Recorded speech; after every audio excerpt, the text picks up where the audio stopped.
Reimagined, from cost centers to global capability hubs, unlocking innovation and the next frontier in shared services in Latin America and the Caribbean. Are we the premier destination for next-generation shared services?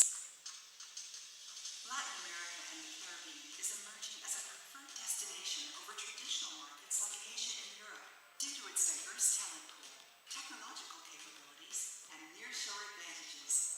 The region leads in technology adoption, enhancing efficiency through analytics and robotic process automation. Skilled talent from educational institutions supports innovation and service delivery. Proactive workforce development mitigates talent shortages, and government policies promote investment and collaboration. Are you ready to take the leap forward?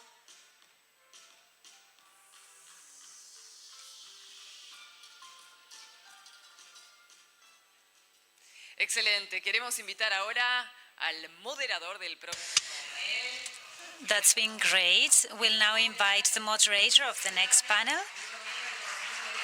Santiago Bordelane, Undersecretary for Knowledge Economy of the Ministry of Economy of Argentina.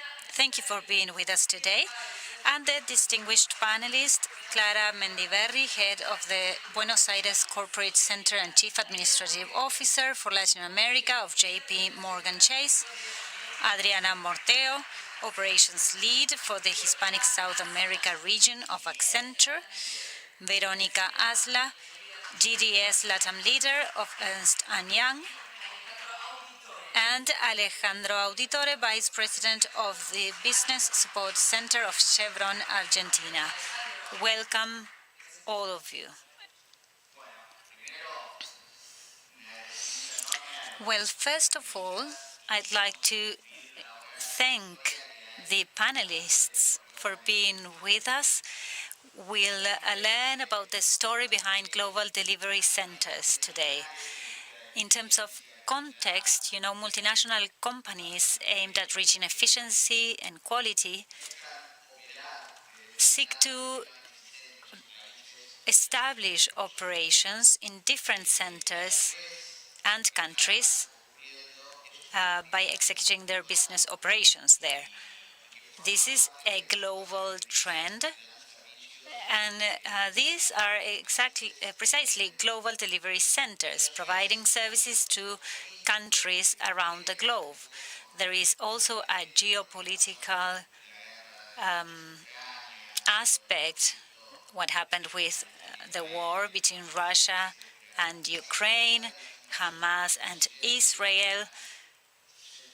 This has led to investments of the Western world wanting to focus more on the Western world instead of the Eastern world. Amid this context, as mentioned yesterday, the knowledge economy in Argentina exports $8 billion annually, but 60% of that, $4.8 billion, comes from global delivery centers. This might have been created 1 decade or two ago, and what our view at the government and by means of a public-private partnership is to generate a proactive approach to become open to the world. If there are more than 60 centers in the country dealing with a large variety of industries, why don't we set up a public-private program based on the experience of these centers built with HECON, which unites these knowledge economies, and we've done this together with the Ministry of Economy and the Ministry of Foreign Affairs, and we've been working throughout this whole year, and we would like to tell you about 4 success stories that come out of this. Each of the panelists will share one story with you. Not all of the centers do the same work and export to the same countries. That's why stories are very particular.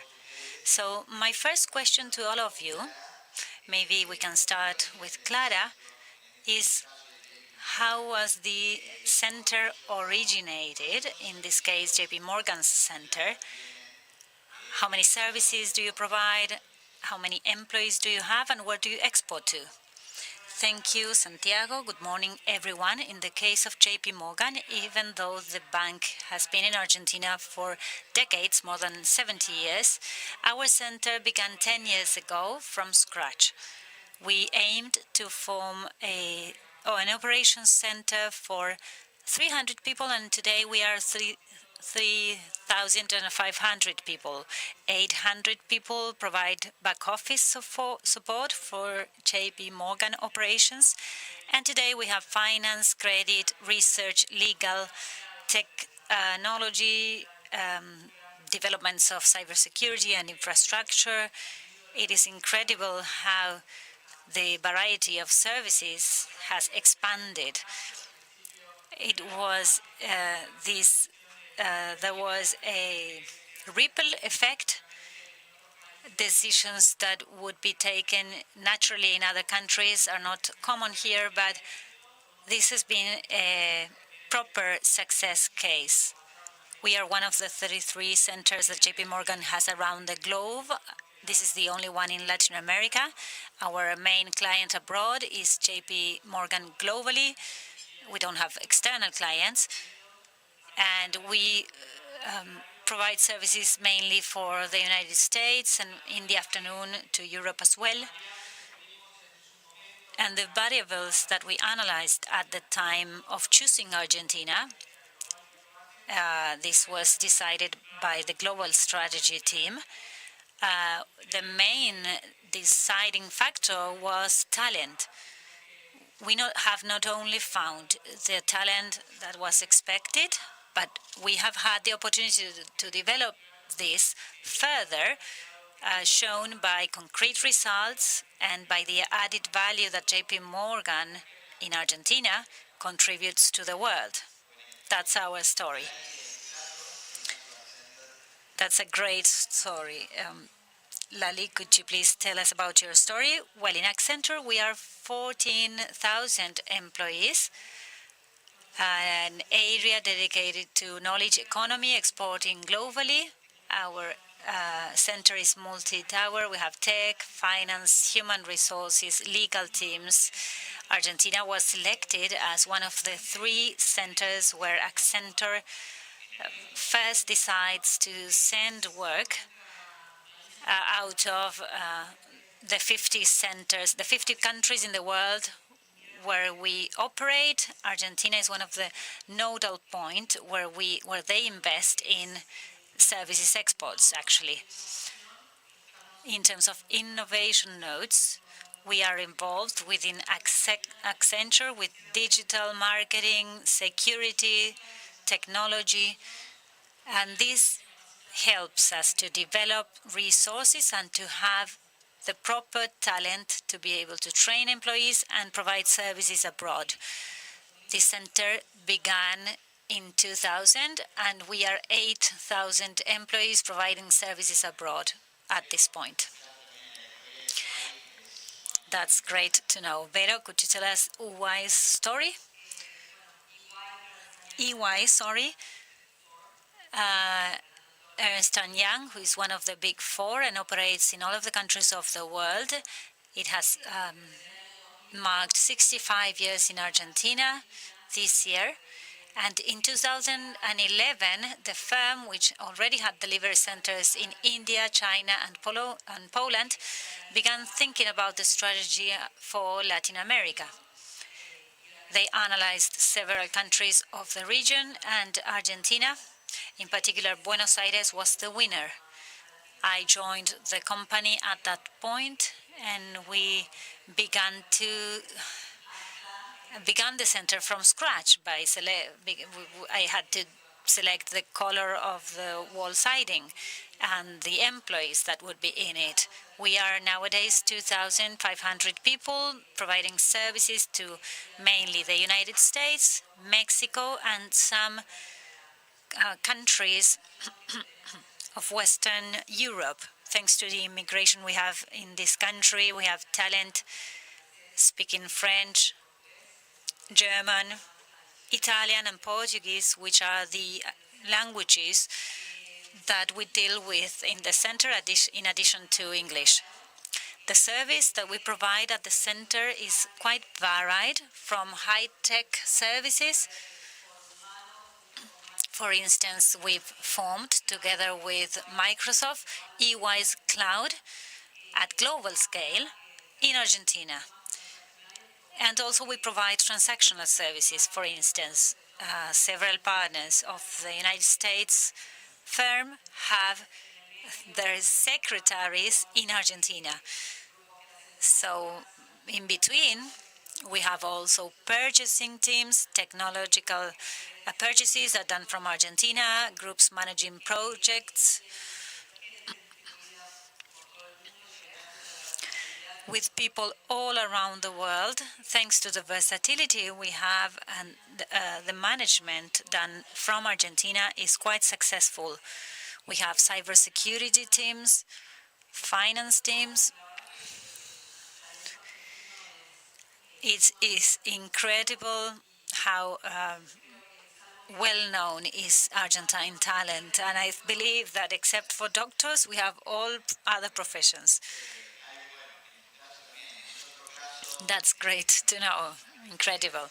And Ale, can you tell us about this is an oil company, energy company, rather. Could you tell us Chevron's story?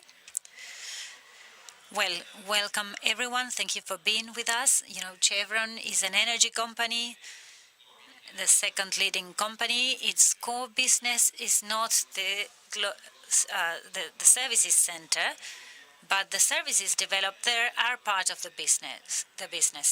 Chevron only has two centers, one in Manila and the other in Buenos Aires. Manila came first. Originally, they started out as a transactional center, the original idea for centers, and Buenos Aires Center was established in 2016. I had to do the analysis about which city would host this center for Chevron, and Buenos Aires was selected in 2016. So I am proud to have been part of that process. It also has 1,500 employees today, so I've seen all the process. It provides services in procurement, human resources, IT, many processes that are very important for the corporation. We serve the United States, the west side of Africa and Europe as well, Mexico. And, you know, Africa, even though we're not in all of Africa, it's very important for us. We also deal with several languages. We deal with highly complex processes and activities. Buenos Aires is identified for being able to do that, and the tasks and the services are increasingly more complex. We had not imagined that Buenos Aires Center could reach this stage.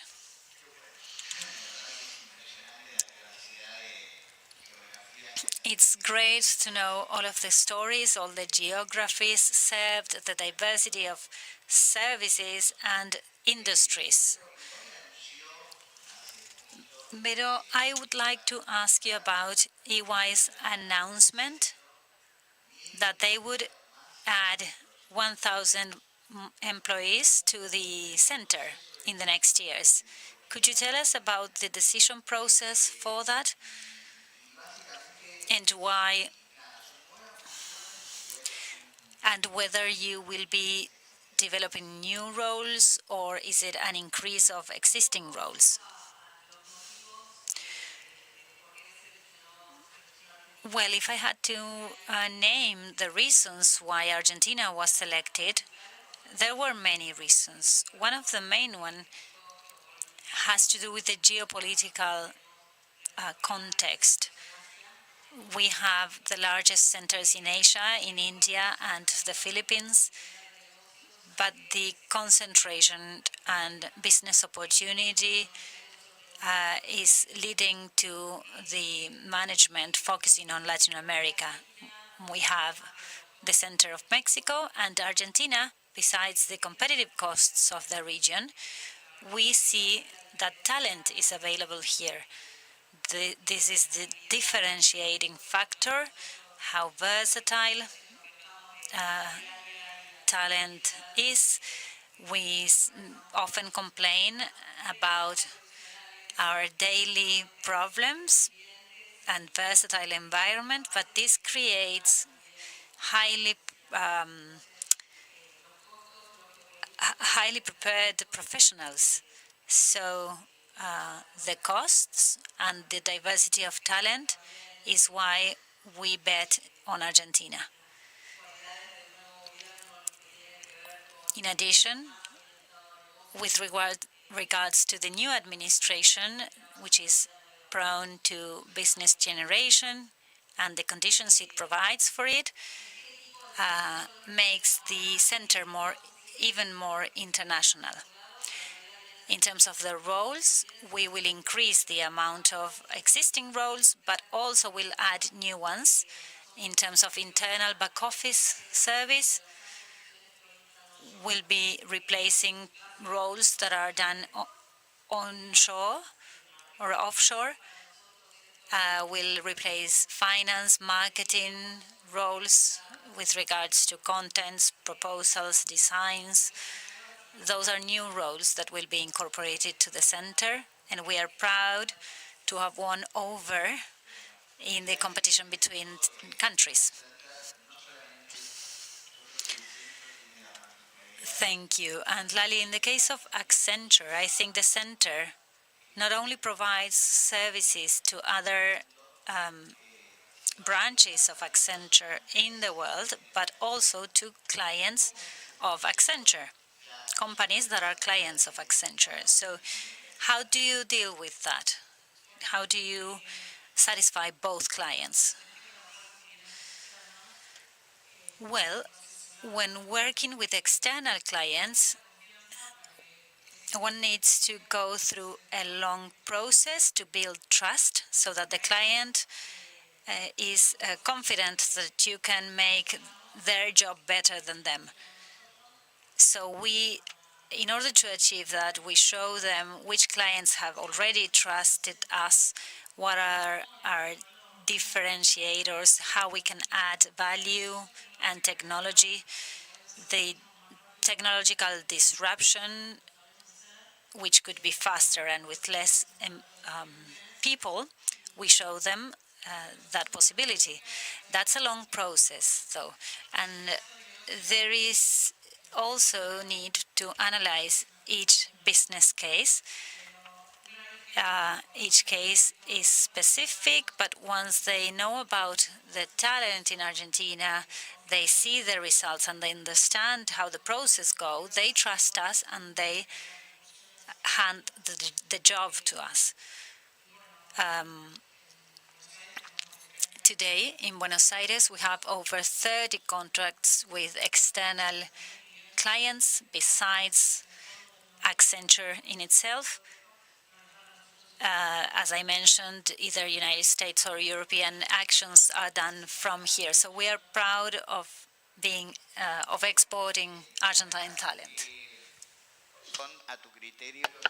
Clara, which do you think are the factors by which a multinational analyzes locating a service hub, and why has JP Morgan continued to work in the country? As I said before, the main factor is availability of talent. And when we speak of talent, the quality and quantity of university graduates is an important factor, especially also those who are studying in universities. In Argentina, as in many Latin American countries, working and studying at the same time is very common. So foreign leaders are really amazed by the fact that a 20-year-old can replace somebody with more seniority in London or New York. And it isn't something that happens normally. Costs is a fundamental factor, but we have the capacity to develop functions with junior people. Beyond the cost, what somebody who is senior does it outside the country, somebody who's more junior does it here. Of course, bilingualism is important, and English language is fundamental. It's a quality which is necessary to progress. And the time zone is very important. Not everything can be done from India and Manila, and cultural affinity or common points. When you have to work with a banker or a trader from abroad, cultural affinity, when you carry out some complex tasks or added value tasks, it is important. And other factors that are very valued are resilience. We've had so many crises in Argentina. Us Argentinians are very resilient. We have the capacity to solve problems without resources, of trying to find the way around things and problems. That makes a difference. And the capacity we have of challenging what is a given fact. The way in which been growing is because we migrated functions from other locations to Buenos Aires, and 6 months afterwards or a year afterwards, we can see how that function has been improved, but it's been done in a more automated, more efficient way with lower operational risks because we have minimized human errors, and all that makes it worthwhile to continue working here in Argentina and growing the hub. Alejandro, I have a question for you regarding something that has already been mentioned. In the case of Chevron, how does the concept of massiveness or massivity changes to more specific and more complex functions to bring to the country?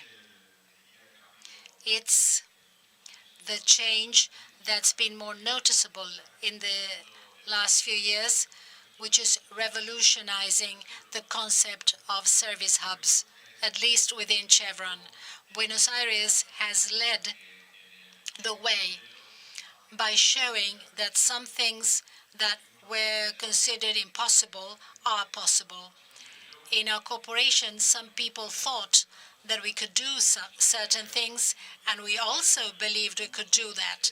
And together, we reached the conclusion that it was possible, and that has brought about a new model. The model is, why not?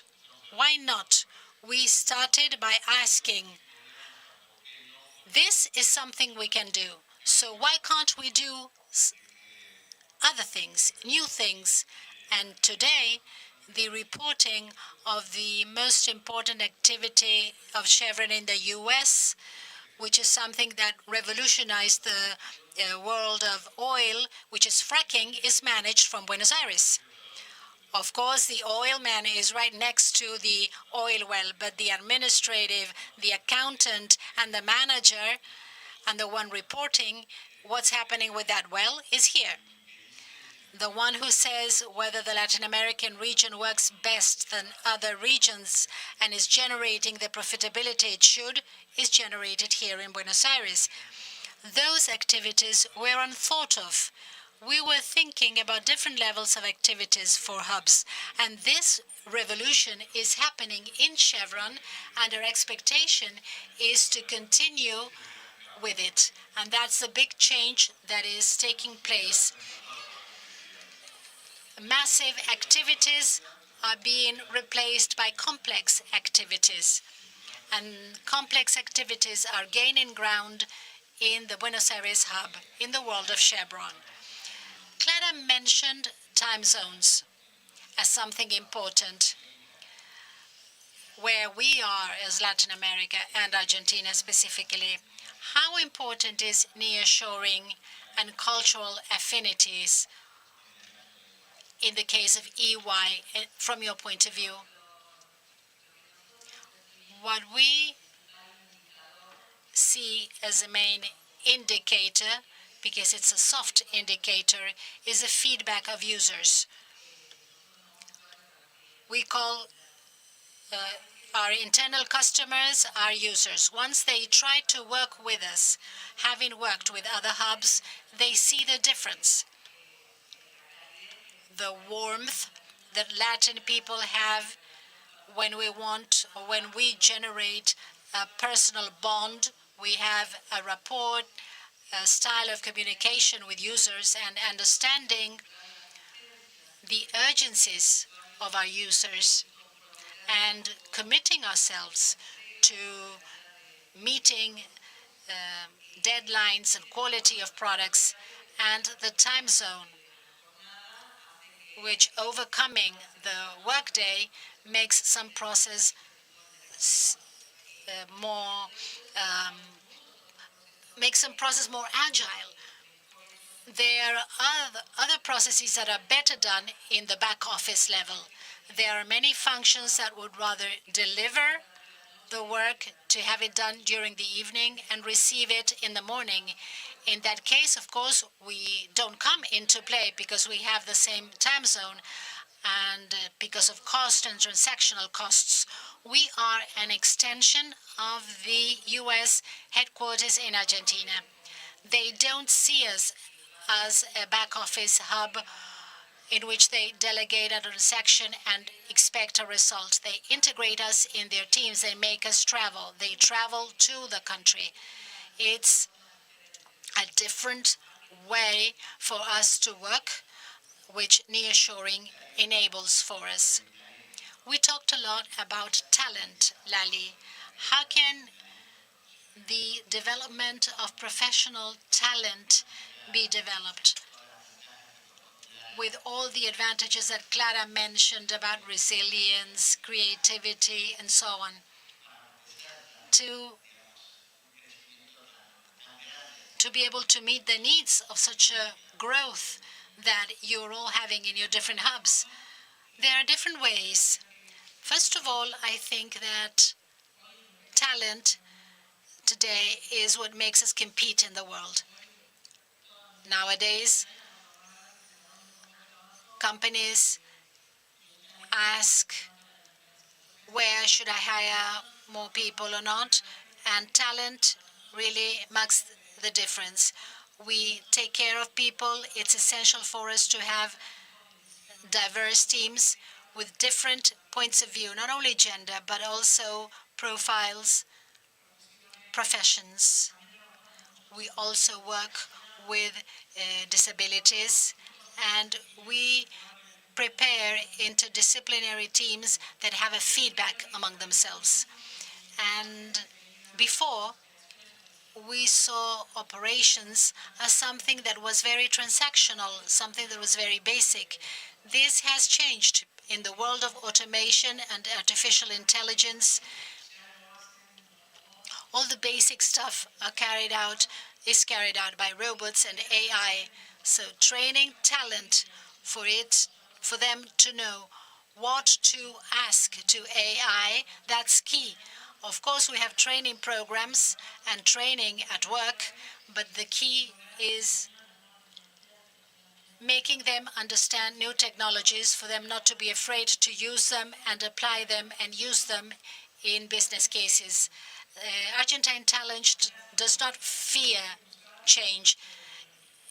They embrace technology. They want to use it. They consider it as a challenge. That is quite a differentiating factor.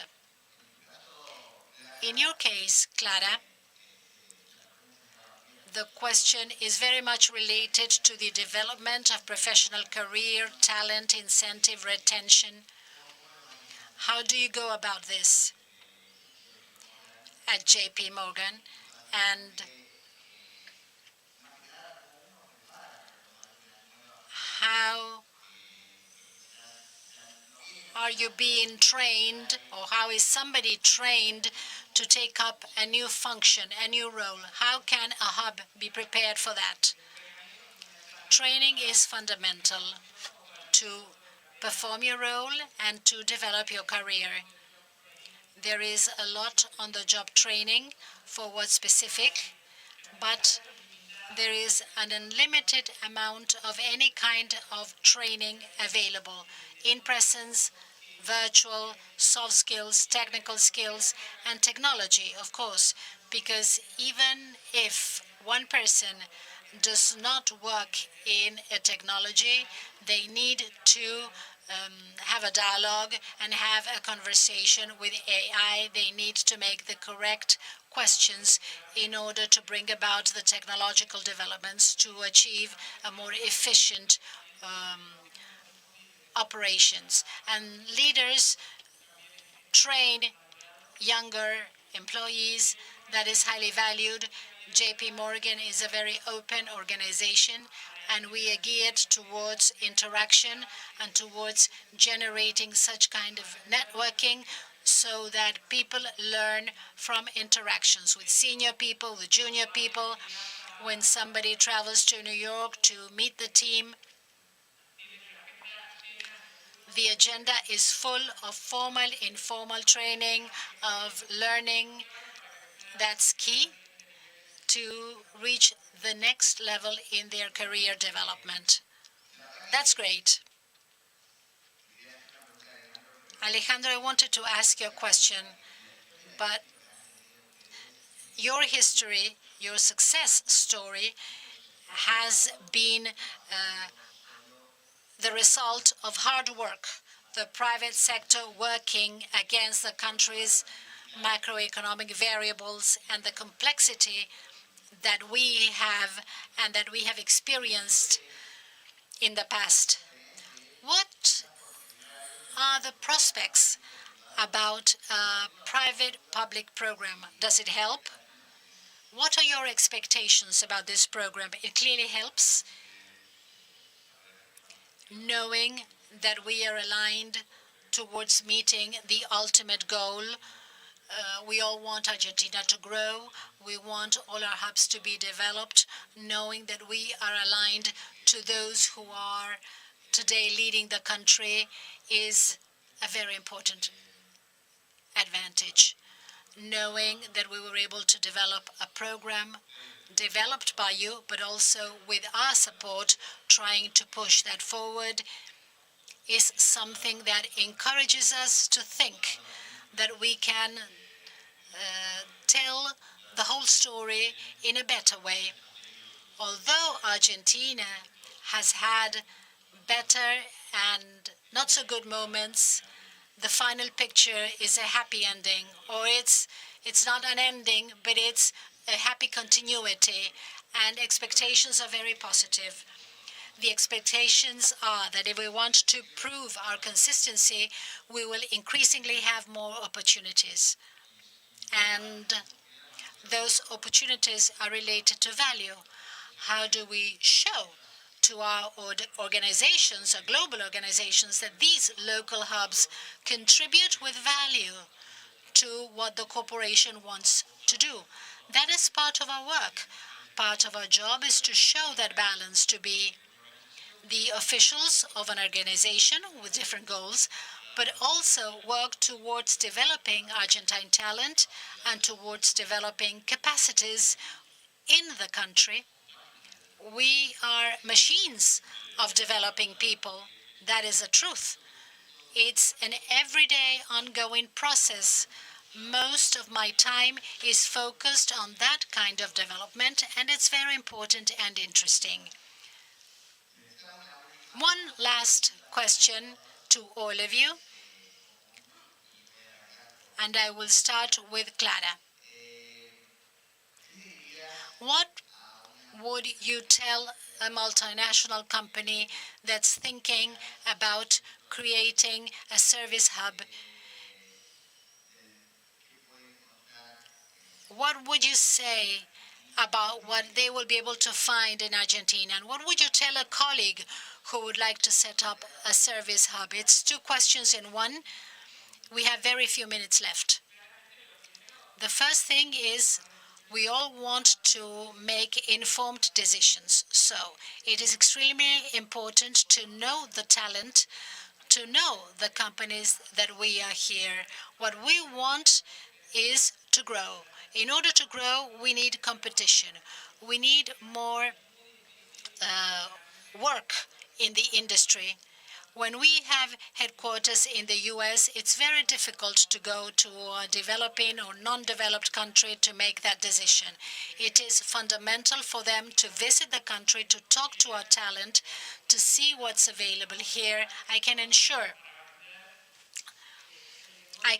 you that we do that to sell our hub to those leaders who do not have a presence here, and it makes a difference, really. You don't need to set up something that has to do with 5,000 people. Start with a pilot, something small. I'm sure that in 99% of cases it's going to be successful. Lali, we have an installed base which is relevant.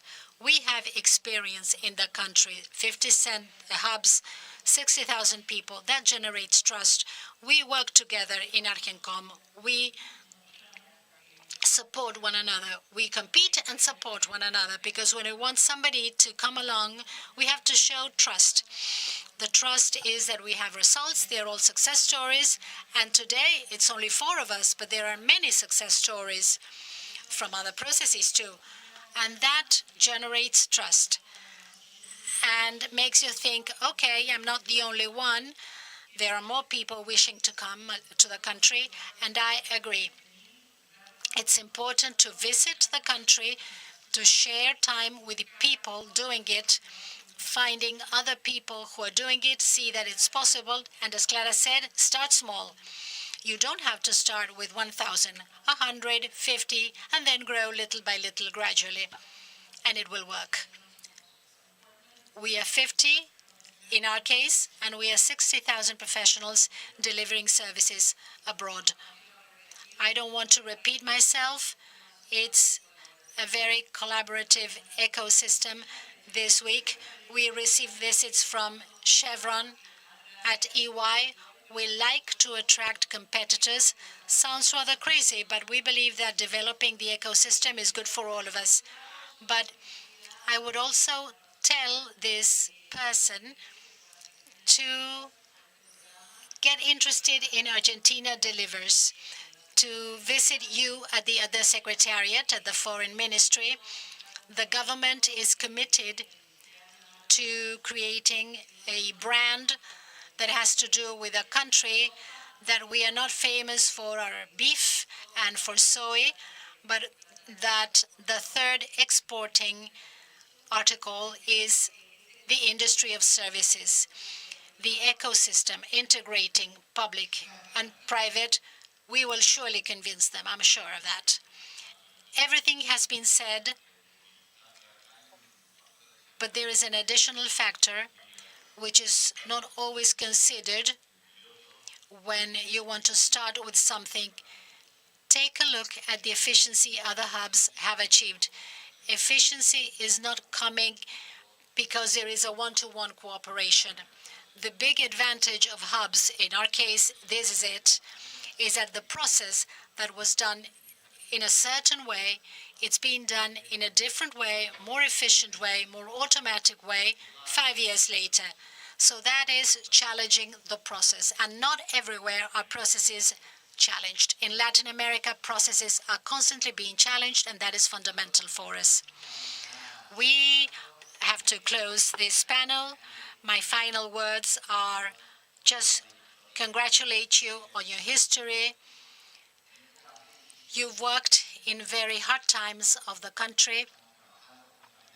We are working so that we can have times that are not so difficult in a viable country. This is a strategic direction that Argentina has to undertake. You've said it yourselves. There are only 4 hubs. We have 50 hubs. There are lots of success stories of all industries, and there's total and complete support because Argentine talent is something that makes a difference. And the development of that talent, what your machine for the development of talent is something that we all admire. And we have to keep working for the growth of this industry, which has a lot of potential lying ahead. And of course, there's a country backing you, and this is considered to be a strategic sector. A big round of applause